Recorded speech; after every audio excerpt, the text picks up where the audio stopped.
Pernah nggak sih, kelihatannya hidup kamu elit, tapi tiap akhir bulan justru deg-degan buka saldo? Hari ini kita bakal bahas satu hal yang jarang diakui banyak orang, gaya hidup yang terlihat kaya, tapi dibayar pakai utang. Bukan karena mau pamer, tapi karena takut dibilang gak mampu. Padahal, tanpa sadar, kita lagi nukerin ketenangan hidup cuma buat validasi sesaat. Tenang, video ini bukan buat menghakimi, karena jujur, aku juga pernah ada di posisi itu. Di video ini, kita bakal bongkar kenapa gengsi bisa bikin tabungan sulit tumbuh dan gimana cara berhenti pelan-pelan tanpa harus merasa jadi orang gagal. 1. Gengsi terlihat kecil, dampaknya besar. Seringkali kita merasa gengsi itu sepele, cuma beli kopi mahal sesekali, cuma upgrade HP biar nggak kelihatan ketinggalan, cuma ikut nongkrong biar tetap dianggap satu level. Kelihatannya kecil, bahkan terasa wajar. Tapi masalahnya gengsi jarang datang sekali. Dia datang pelan-pelan tapi rutin. Dan justru karena kelihatannya kecil, kita jarang sadar kalau uang kita bocor dari banyak arah sekaligus. Awalnya mungkin satu cicilan, lalu nambah satu lagi. Sampai akhirnya, sebelum gaji masuk pun, uang kita sudah punya banyak janji ke masa lalu. Yang bikin berat, gengsi ini bukan karena kita jahat atau boros, tapi karena ada rasa takut. Takut dianggap gagal, takut kelihatan gak mampu, atau takut dibanding-bandingkan dengan orang lain. Tanpa sadar, kita mulai membayar penilaian orang lain dengan ketenangan hidup kita sendiri. Akhirnya muncul kondisi yang kelihatan kontradiktif. Di luar terlihat elit, tapi di dalam penuh tekanan. Setiap akhir bulan deg-degan, setiap notifikasi tagihan bikin napas berat. Di titik ini, masalahnya bukan kurang penghasilan. Masalahnya adalah standar hidup yang dipaksa naik lebih cepat dari kemampuan finansial. Dan kalau gengsi ini dibiarkan, dia nggak cuma menghabiskan uang hari ini, tapi juga mencuri peluang masa depan. Uang yang seharusnya jadi tabungan, dana darurat, atau ketenangan. Makanya, penting untuk sadar satu hal. Gengsi yang terlihat kecil, kalau dikumpulkan, bisa jadi beban paling besar dalam hidup finansial kita. 2. Elit di luar, tercekik di dalam. Di era sekarang, kelihatan sukses itu mudah. Tinggal update story, pakai outfit rapi, nongkrong di tempat yang oke. Dari luar, hidup terlihat tertata dan mapan. Tapi yang jarang terlihat adalah bagian dalamnya. Di balik foto yang kelihatan santai, ada pikiran yang sibuk ngitung sisa saldo. Di balik senyum waktu nongkrong, ada kecemasan karena tahu tagihan belum lunas. Inilah tekanan yang dialami banyak orang, tapi jarang diakui. Harus terlihat baik-baik saja, meskipun sebenarnya lagi berat.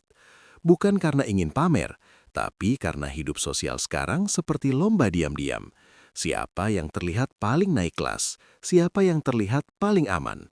Masalahnya, saat penampilan jadi prioritas utama, kita mulai mengorbankan hal yang gak kelihatan. Ketenangan, rasa aman, dan kontrol atas hidup sendiri. Setiap bulan kita kerja bukan lagi untuk berkembang, tapi untuk mengejar citra yang sudah terlanjur kita bangun.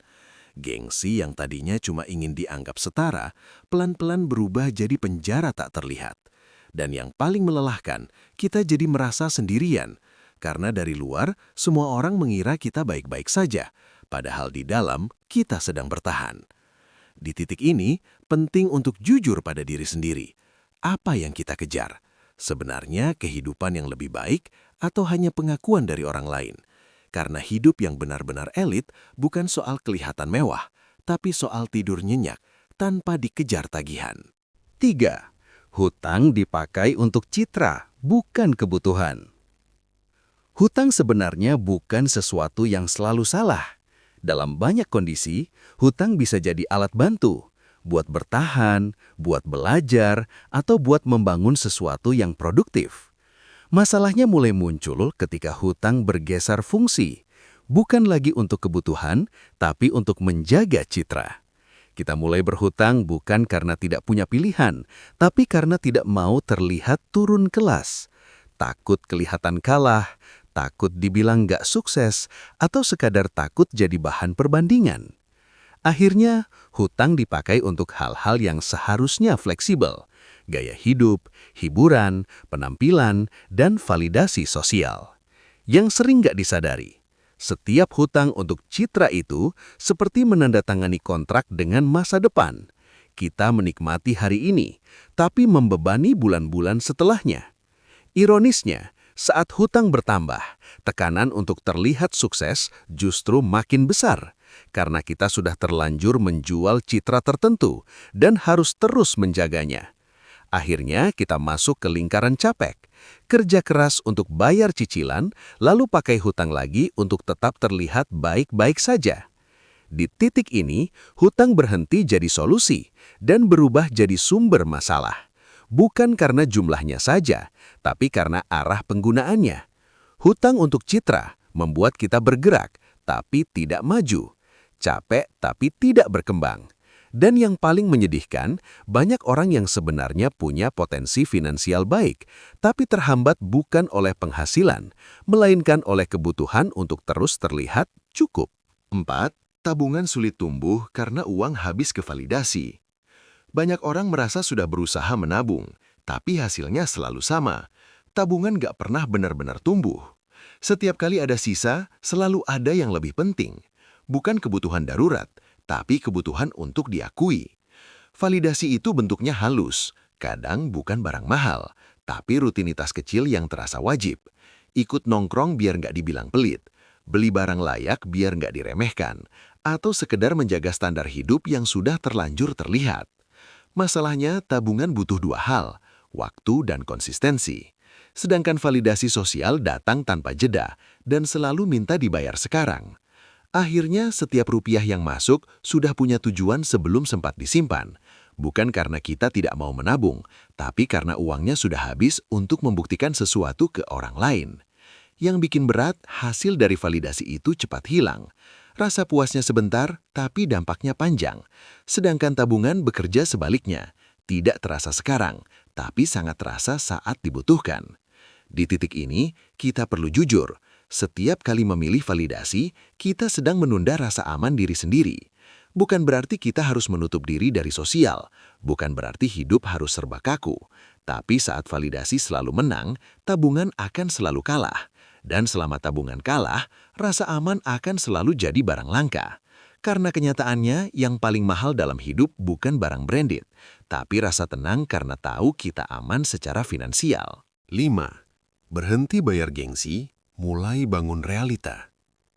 Berhenti membayar gengsi bukan berarti hidup jadi rendah, bukan berarti gagal, dan bukan berarti harus menarik diri dari dunia sosial.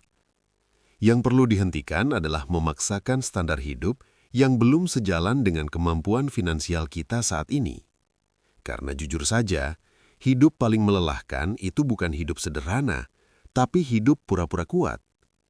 Membangun realita dimulai dari satu keputusan kecil, berani jujur pada diri sendiri, tentang penghasilan, tentang kemampuan, dan tentang apa yang sebenarnya penting. Bukan langsung berubah drastis, bukan juga harus ekstrim, tapi pelan-pelan menggeser prioritas, dari terlihat mapan menjadi benar-benar aman. Saat kita menurunkan gengsi, ruang napas mulai terbuka.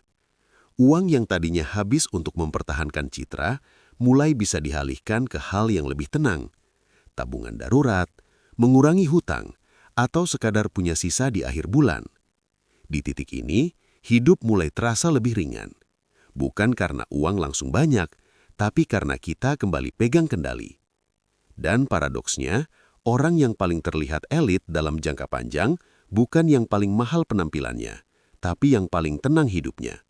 Karena kebebasan finansial itu bukan soal bisa beli apa saja, tapi soal tidak terpaksa berhutang demi terlihat baik-baik saja. Mulai hari ini, berhenti bayar gengsi. Bangun realita yang mungkin tidak terlihat mewah, tapi jujur, aman, dan berkelanjutan. Kaya yang tenang lebih mahal dari kaya yang terlihat. Di dunia yang serba pamer, kaya sering disalahartikan sebagai terlihat mahal. Padahal, Bentuk kekayaan yang paling jarang dipamerkan justru yang paling bernilai. Ketenangan. Orang yang benar-benar aman secara finansial nggak selalu terlihat mencolok. Mereka bisa pakai barang sederhana, nggak ikut semua tren, dan nggak merasa perlu menjelaskan apapun ke siapapun. Karena kekuatan mereka bukan di penampilan, tapi di pilihan. Punya pilihan untuk berkata enggak tanpa rasa takut. Punya pilihan untuk berhenti sejenak tanpa panik. Dan punya pilihan untuk hidup sesuai ritme sendiri. Sebaliknya, terlihat kaya tapi hidup penuh tekanan itu mahal harganya. Bukan cuma uang, tapi juga kesehatan mental, hubungan sosial, dan rasa percaya diri. Di titik ini, definisi sukses perlu diubah. Bukan siapa yang paling kelihatan naik kelas, tapi siapa yang paling bebas dari rasa terpaksa. Karena pada akhirnya, hidup bukan lomba penampilan. Dan finansial yang sehat nggak butuh penonton. Yang benar-benar elit itu bukan dompet tebal di depan orang lain, tapi hati yang tenang saat sendirian. Kalau kamu sampai di bagian ini, mungkin ada 1-2 kalimat yang terasa dekat. Dan kalau iya, kamu nggak sendirian. Pelan-pelan aja, nggak perlu langsung berubah besar. Kadang berhenti membayar gengsi saja sudah jadi langkah paling berani. Di channel ini, kita belajar bareng tentang uang, hidup, dan pilihan. Tanpa pamer, tanpa menghakimi. Kalau kamu ngerasa obrolan seperti ini ada gunanya, tekan subscribe supaya kamu nggak sendirian di proses berbenah ini. Kita nggak kejar cepat, kita kejar tenang. Terima kasih sudah menonton, sampai jumpa di video selanjutnya.